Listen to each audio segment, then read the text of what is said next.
Bonjour et bienvenue dans cette nouvelle formation. C'est déjà la 12e formation que je vous propose et finalement j'aurais peut-être pas dû vous proposer une formation sur la bourse. C'est peut-être pas une bonne idée parce que la bourse, on peut pas dire que ça ait bonne presse en France. En Angleterre, il y a un ménage sur 3 qui possède des actions. En France, c'est 1 sur 8 qui possède des actions en direct. Alors vous possédez probablement des actions à travers votre caisse de retraite, la Carpinco par exemple, qui possède des actions dans son bilan, elle le montre dans son bulletin, mais les actions, on ne peut pas dire que ça ait bonne presse en fait, et ni les obligations d'ailleurs, pour parler de la bourse en entier. Les actions, on voit ça comme un moyen de profiter du capitalisme, et le capitalisme, il n'a pas bonne presse non plus, parce qu'on voit ça comme un moyen d'exploiter la misère humaine, de faire de l'argent sur le dos des esclaves modernes de Chine ou d'Inde ou du Bangladesh. Et du coup, on a des raisons éthiques de ne pas acheter d'actions et on a aussi des raisons d'acheter autre chose, notamment de l'immobilier qui est vu comme quelque chose de tangible, alors que finalement une action c'est du papier qui peut en plus perdre de sa valeur très très rapidement. On a tous en tête les faillites de 2008, le crack de 2008, le crack de 2001 pour les plus anciens, ou les cracks encore plus anciens, celui de 87. Et du coup ça donne pas envie parce que perdre le fruit de son travail, qui a envie de ça? On a des plongeons un peu comme là, on peut faire des plongeons vraiment impressionnants alors qu'on pense qu'en immobilier, d'ailleurs je viens de faire un petit plongeon, en immobilier c'est quand même plus tranquille, disons, plus tangible et plus tranquille. Voyez encore un exemple de plongeon. L'immobilier reste une des grandes passions françaises, alors que la bourse, on ne peut vraiment pas en dire autant.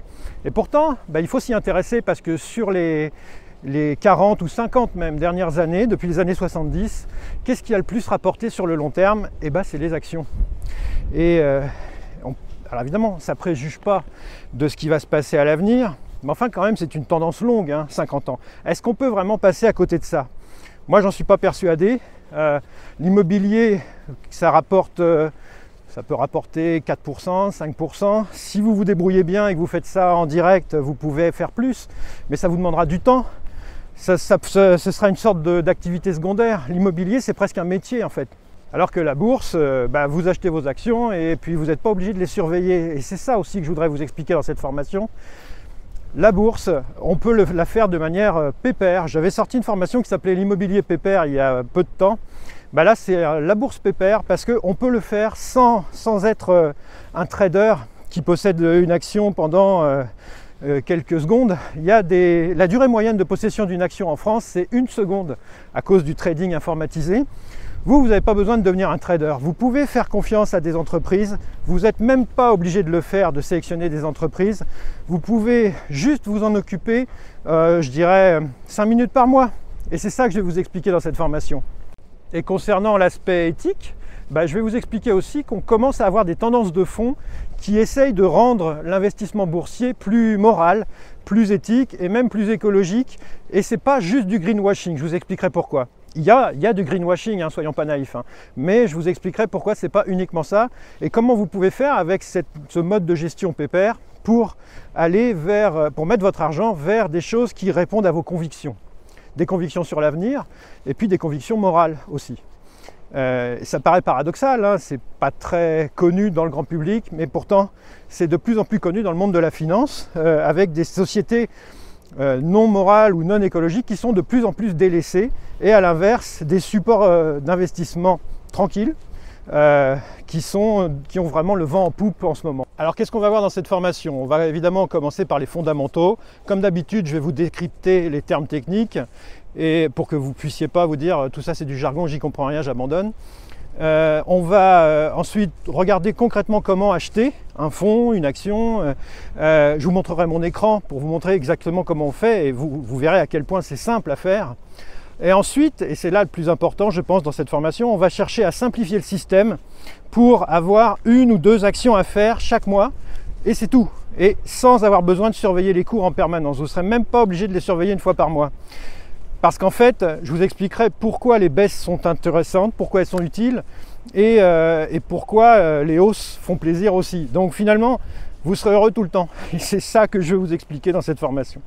Je vous expliquerai évidemment comment complexifier ensuite quand vous commencerez à vous y connaître. Si vous en avez envie, vous pourrez complexifier à votre rythme les choses, mais ce n'est pas une obligation. Ensuite, je vous montrerai comment ajouter un supplément d'âme, je vous en ai parlé il y a une minute, à vos investissements. Et je fais attention parce que là, il y a un trou. Donc un supplément d'âme en allant vers l'investissement socialement responsable. Qu'est-ce que c'est? Comment on fait pour aller dessus?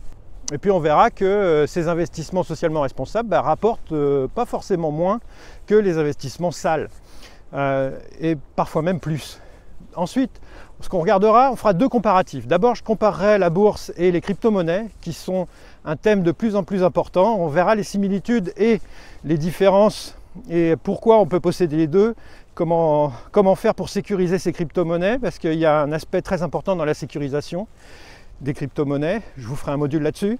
Et puis, deuxième comparatif, on comparera la bourse et l'immobilier. Alors évidemment, ça n'a rien à voir, mais comment mixer les deux dans sa carrière. Est-ce qu'il faut faire les deux en même temps?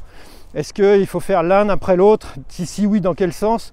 Je vous expliquerai ma stratégie et vous pourrez vous en inspirer, mais ce n'est pas une obligation parce que je ne vous fais pas un conseil en gestion de patrimoine personnalisé. Là, d'ailleurs, je n'ai même pas le droit de le faire. En fait, il ne faut pas que vous suiviez à la lettre mon modèle. Ce n'est pas ça le but de cette formation. C'est de vous fournir des infos, des bases de réflexion pour que vous construisiez votre modèle, en fait. Et mon but, évidemment, n'est pas de vous dire achetez telle action, tel fonds. Non, évidemment, je ne peux pas faire ça, puisque, comme je vous dis, j'en ai même pas le droit. Moi, je suis un passeur d'infos, comme d'habitude. Je vous explique les choses, et après, vous prenez vos décisions en toute connaissance de cause. En résumé, la bourse, c'est utile, puisque c'est ce qui rapporte le plus sur le long terme. On peut maîtriser sa volatilité. C'est facile. Il y a moyen de rendre ça hyper simple. Pourquoi s'en priver, en fait? Eh bien, vous verrez avec cette formation qu'il n'y a pas de raison de s'en priver. Allez, on commence par le premier module sur les fondamentaux.